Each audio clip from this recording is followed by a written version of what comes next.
Everyone joining me right now, as we are discussing Travis Alexander, like he's a specimen or something out of a book, the reality is he was loved by many, including his dear friend ZACK Billings, who is joining us tonight. ZACK, thank you for being with us. I know it must be very, very difficult to hear all of us lawyers and reporters talking about your friend like he's basically state's exhibit number one. We are looking at it from a trial and analytical angle, and you look at it very differently. In fact, you found his body, did you not? Yes, I did. And ZACK, what happened that day? yes, I did, Nancy, and thank you for having me on. That day I remember I was actually watching a movie with my girlfriend at the time, or my wife now, and I remember getting a knock on my door, and Travis's friends came to the door, and they said, "Have you seen Travis?" And I said, "Well, no, I haven't seen Travis. He's supposed to be in Cancun or out on vacation right now." And they said, "Yes, he is, but he's supposed to be here with Mimi." And so I said, "Well, have you checked his bedroom?" And that was my first thought. So they said, "Well, no, we haven't. The door's locked." And I said, "I think he keeps a spare set of keys downstairs." So I went downstairs and I searched for him and grabbed a few sets of keys and came back upstairs and tried a few different sets of keys, and one of them happened to be his bedroom key. And as soon as the door was opened, my heart just sank, and immediately on the right-hand side, I did end up seeing a pool of blood, and looked down the hallway and saw just blood strewn throughout the hallway, and my heart just sank. I ended up going into the closet that's adjacent to the hallway, and it opens up to the bathroom as well. And that's when I saw his body, and I came back out and I just told everybody he's dead. Call 911.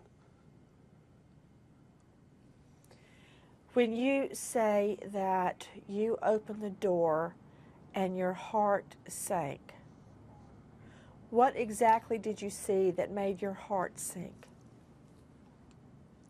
Just a pile of blood on the floor. When was the last time that you had actually seen him or spoken with him? The last time I had seen him would have been just the week prior, and it wasn't anything big. It was just in passing, just saying hi. It would have been the Sunday before he was killed. Did you know Jodi Arias? Did you become acquainted with her while you and Travis were living together? Yes, I did. I'd met her on several different occasions. Jodi actually had an interest in photography, and as it's come out that she loved photography, and at the time I had done photography semi-professionally. And so we had talked a little bit about it. She had shown me some of her work. I had showed her some of mine. And we just met on other occasions to just chit-chat and, how's life, and that was about it. What was she like? How did she act when she was around Travis?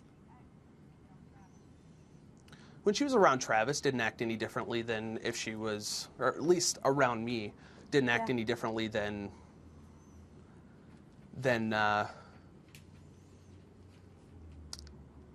if she was by herself. Were you aware that my interactions with her were you ever aware that his tires had been slashed? Then he gets new tires and moves his car, and then they're slashed again the next day. Did he confide in you what was going on? I had heard about that, and he had told me that had happened. However, I didn't. All I was told is that it was an ex-girlfriend, and I wasn't told specifically that it was Jodi, and didn't hear about that until after the fact.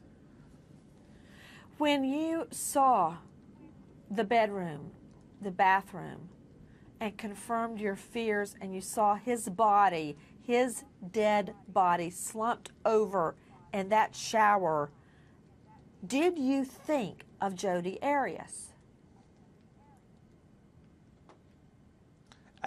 At that point in time, my thoughts just went directly towards making sure that everybody involved was okay and that we made sure everything was taken care of.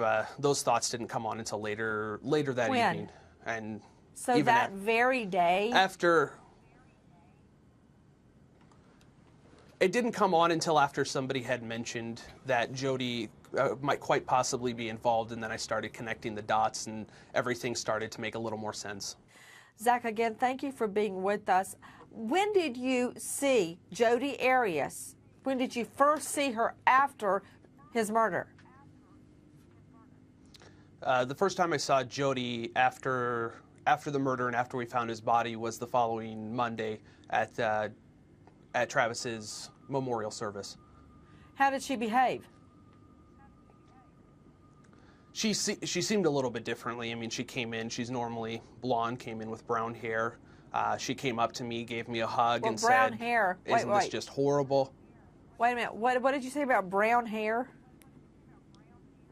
Oh, she's normally a blonde-haired girl, or was when I knew her, and then that week I happened to see her with brown hair. Different color hair entirely. So in the she middle had of come all up to this, me. finding out that Travis Alexander has been brutally murdered, she dyes her hair? Correct.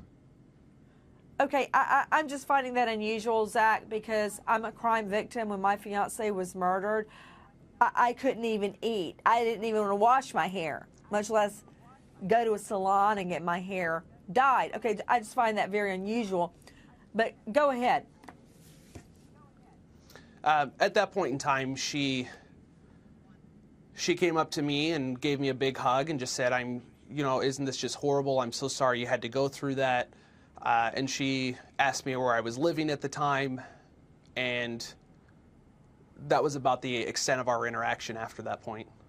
Did she ask you any questions regarding your discovery of the body? She asked me just a brief of what happened as far as my interaction with anybody else. Had the police talk to me, and she already knew at that point that I had seen the body and just asked what the process was going through, what I was going through. Question, when you look back on the way she behaved at that memorial, that funeral, how do you reconcile that? Because at that time, whichever story of hers anybody chooses to believe or disbelieve, whether they believe A, when she said she didn't do it, B, that two perpetrators dressed in solid black, a man and a woman, attacked him as she looked on, or 3, that she killed him in self-defense. How do you reconcile her behavior at the memorial with what we now know, that she slashed his throat with such force it went all the way through his neck back to his neck bone?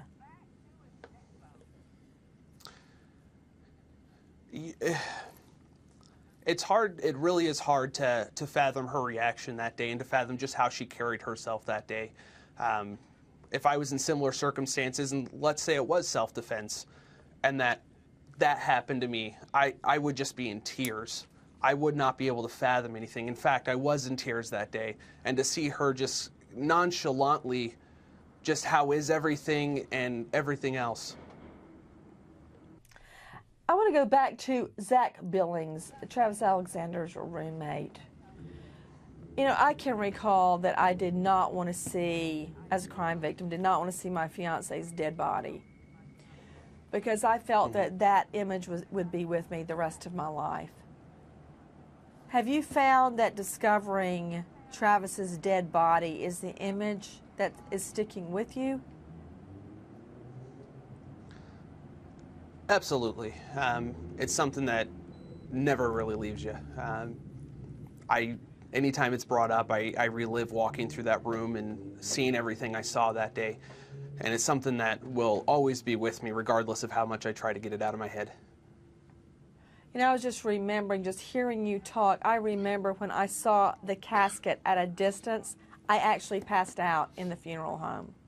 I guess emotionally and mentally you're not ready for it When you view Jodi Arias now, when you see her, when you remember back, what do you make of her theory that this was she killed him in self-defense? Because I don't like sitting back and seeing this young man who came so far in his life from where his parents left him to be dragged through the mud like this. He's been claimed to be a monster, a sex deviant, awful, an aggressor, an abuser that beat her. And I'm getting all of this from her. Why should I believe her? You shouldn't. In fact, Travis was one of the nicest and kindest men I've ever met. He was the type of guy that you just wanted to be around. You always wanted to be like him. You wanted to. He had a beautiful home. He had great friends. And he was just that type of guy that you just wanted to associate yourself with and be around.